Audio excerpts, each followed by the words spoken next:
Lee and Melba found in each other a lover and a mentor, a partner and a protege. He opened her world not only to art and jazz, but to the books of Vladimir Nabokov, Leo Tolstoy, and Evelyn Waugh, and to Vincent van Gogh. In 1981, Lee and Melba moved to the Aguinaldo ancestral estate on V. Mapa Street. By this time, Lee had to face his father, who, like all the businesses he had spearheaded, was in his waning years.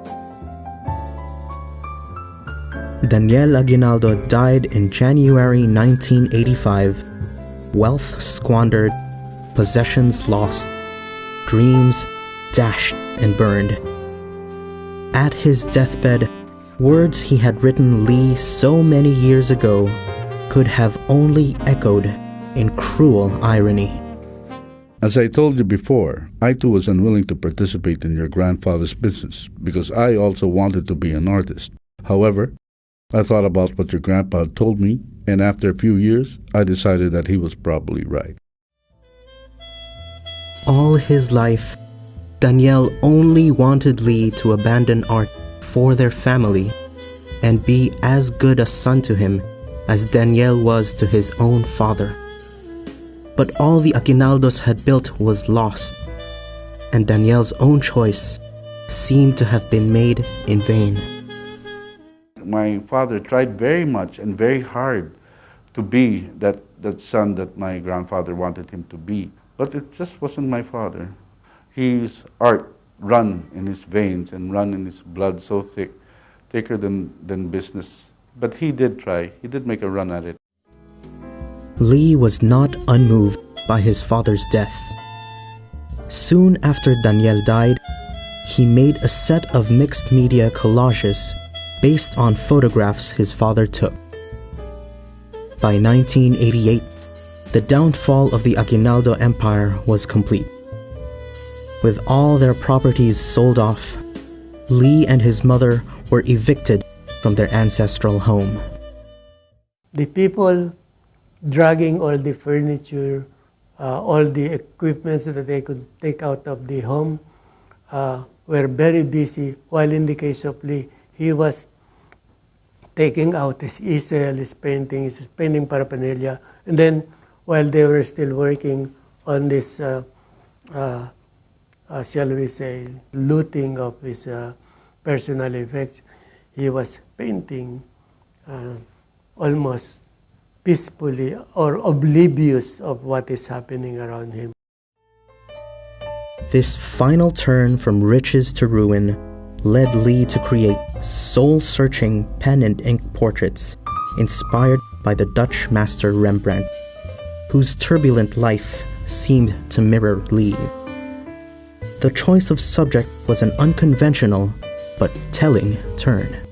What you might call in Filipino palaban attitude will be also shown in the fact that while everyone was painting abstract works, Lee Aguinaldo would go back to a very classical figure like Rembrandt by doing all sorts of compositional variation from a single portrait of Rembrandt.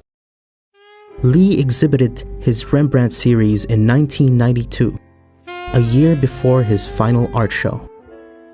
After undergoing a bypass operation in 1994, he put down his brushes and easel for good.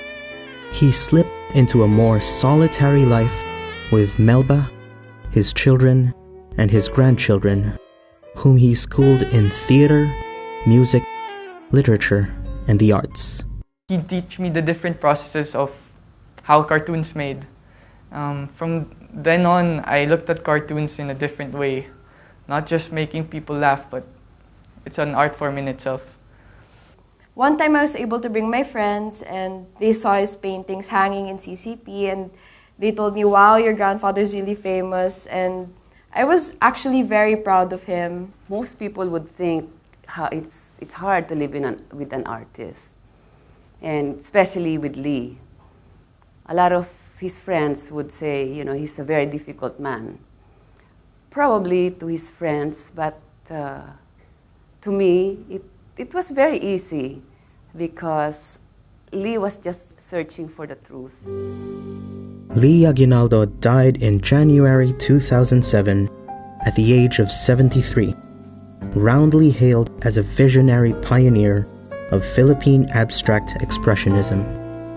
He left behind an unprecedented body of work that, with precisely ordered figures and sweeps of color and light, stands in telling contrast with his life. How could such an artist who led such a difficult, shall we say, disorderly, turbulent life, how could he have produced such serene, disciplined, controlled paintings? And the answer to that, of course, is very simple. For Lee Aguinaldo, his art was his salvation. For Lee, art was his redemption. It was his way of finding his way out of his personal demons. Art was his religion, and he wanted to become a kind of a friar who would do nothing but paint all day, all night. You know, wakes up and then paints, then before crashing, you know, look at his art. Drawing or doodling, or these are his conversations with God. Art was definitely everything to him. Yeah, ever since he realized he wanted to be an artist, he's always seemed to identify as an artist. From the beginning of his life till the end of his life, art was the most important thing to him. Indeed, art was that for which Lee abandoned everything and offered all. His devotion to art stripped him of riches, favor, luxury, stability, and all trappings of the life he was born with. But it freed him into the life he desired. I remember a poem by William Blake saying, "Madman they call me, fool they call thee. I wonder whom they envy, thee or me." That was Lee's favorite poem. Today, nothing remains of the Aguinaldos' wealth. Nothing remains to evoke their former glory, except the prodigal son, whose paintings ensure his family's legacy. Nearly a century after the Aguinaldo Empire was built, it is Lee's name that is carved into memory. It is Lee's art that lives on.